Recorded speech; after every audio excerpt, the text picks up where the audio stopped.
મિત્રો, કેમ છો બધા? મજામાં? તો આજે આપણે રોની રેસીપી બ્લોગમાં લઈને આવ્યા છીએ એક નવી રેસીપીનું શાક લઈને આવ્યા છે. પનીરનું પંજાબી શાકને પણ ટક્કર મારે એવી આપણે બેસન ભુરજી બનાવીશું.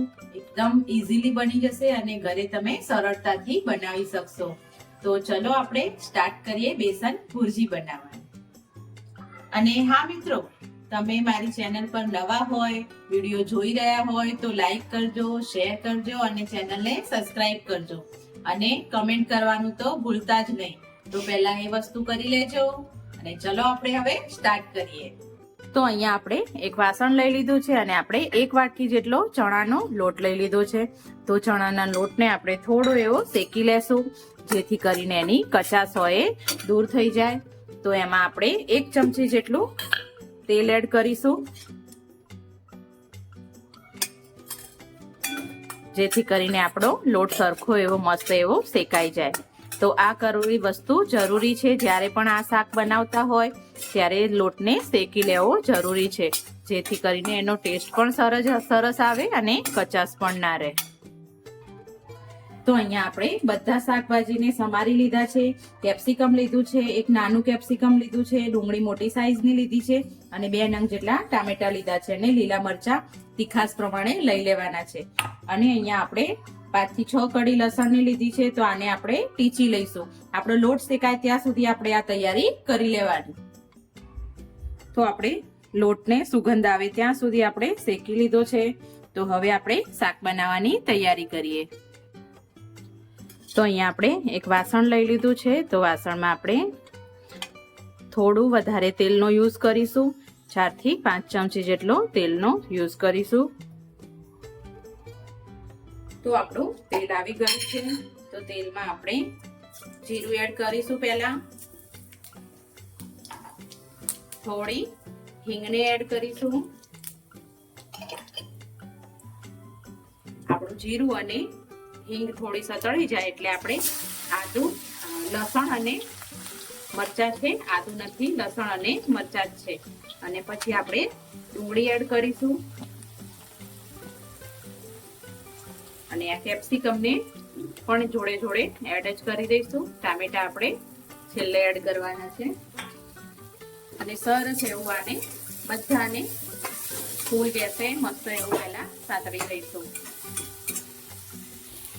અને અહીંયા આપણે જે લોટને શેકીને મૂક્યો હતો એમાં આપણે થોડું પાણી એડ કરીશું અને એકદમ પેસ્ટ જેવું બનાવીશું આનું.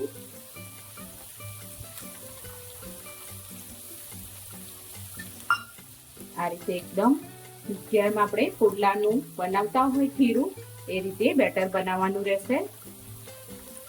તો આ રીતે એકદમ સ્મૂથ આપણે બેટર બનાવી લઈશું.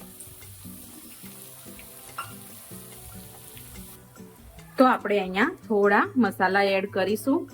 અહીંયા મેં મરચું લીધું છે. મેં મરચું 1 થી 1.5 ચમચી જેટલું લીધું છે. હળદર પાવડર ઘરમાં જે પ્રમાણે તીખાશ જોતી હોય એ પ્રમાણે લઈ શકો છો.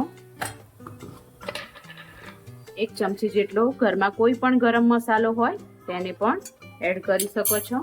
અને થોડું એવું મીઠું એડ કરી દઈશું અને પાછું બધું જ વસ્તુને મસ્ત એવું મિક્સ કરી લઈશું. અને આપણા ટામેટાને પણ જોડે જોડે એડ કરી દઈશું. તો ટામેટા પણ જોડે સરસ એવા ચડી જાય અને સ્મૂથ એકદમ થઈ જાય.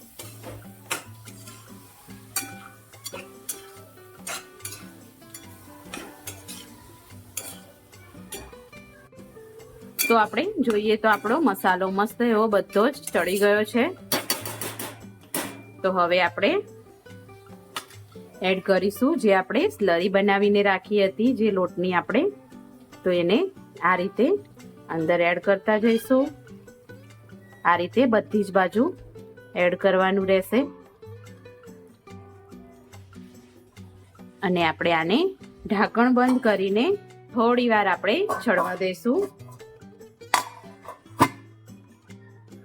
તો આપણે 2 મિનિટ જેવું થઈ ગયું છે. તો આપણે ખોલીને જોઈએ